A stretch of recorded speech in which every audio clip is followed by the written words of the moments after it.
মুখ্যমন্ত্রী যেদিন উত্তরবঙ্গে আসে একটা করে চা বাগান বন্ধ হয়। আজকেও মধু চা বাগান বন্ধ হয়ে গেছে।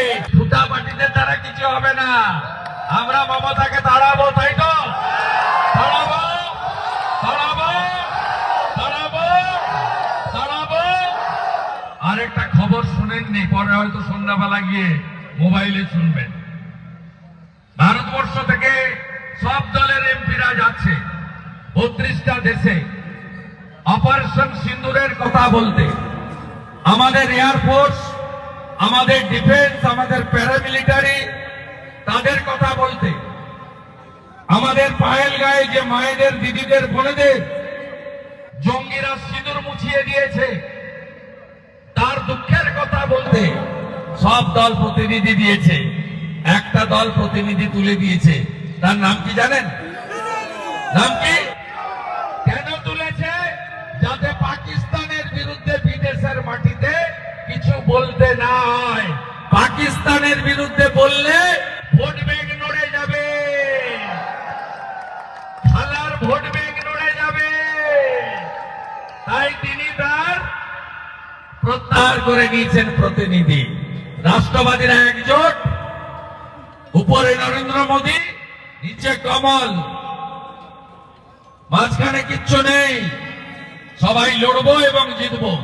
আমি যদি নন্দীগ্রামে 26% মুসলিম ভোট আছে, মমতা ব্যানার্জিকে হারাতে পারি, আপনারাও পারবেন। উত্তরবঙ্গ গতবার থেকে বলেছে, এবারে উত্তরবঙ্গের 54টা সিট মালদা থেকে কালচিনি জয়গাঁও অব্দি, দার্জিলিং এর পাহাড় থেকে কোচবিহারের শীতলকুচি অব্দি আমরা 54টাই মমতা ব্যানার্জিকে খালি হাতে পাঠাবো। মমতা ব্যানার্জি উত্তরবঙ্গ বিরোধী, হ্যাঁ কি না বলুন? আর আমরা আলোচনা করেছি 22 তারিখে শিলিগুড়িতে তেরঙ্গা যাত্রায় আমি থাকবো। দীপক বর্মন আরো সবার সঙ্গে আলোচনা করছে। জুলাই মাসে উত্তরকন্যা অভিযান হবে। 3টি দাবিতে, উত্তরবঙ্গের নদী বাঁচাও, উত্তরবঙ্গের অরণ্য বাঁচাও, উত্তরবঙ্গের চা বাগান বাঁচাও। এই মুখ্যমন্ত্রী যেদিন উত্তরবঙ্গে আসে একটা করে চা বাগান বন্ধ হয়। আজকেও মধু চা বাগান বন্ধ হয়ে গেছে। इसको उखाड़ फेंकना पड़ेगा, उखाड़ फेंकना पड़ेगा। बंगाल में डबल इंजन बनाना ही पड़ेगा।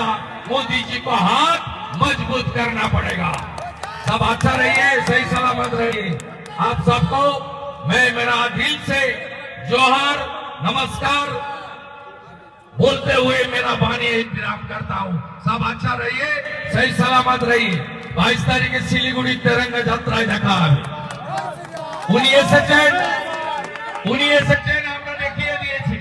মানুষ আপনার সঙ্গে নেই, আপনার সঙ্গে পুলিশ আছে। আর উদয়ন গুহ, গৌতম দেবের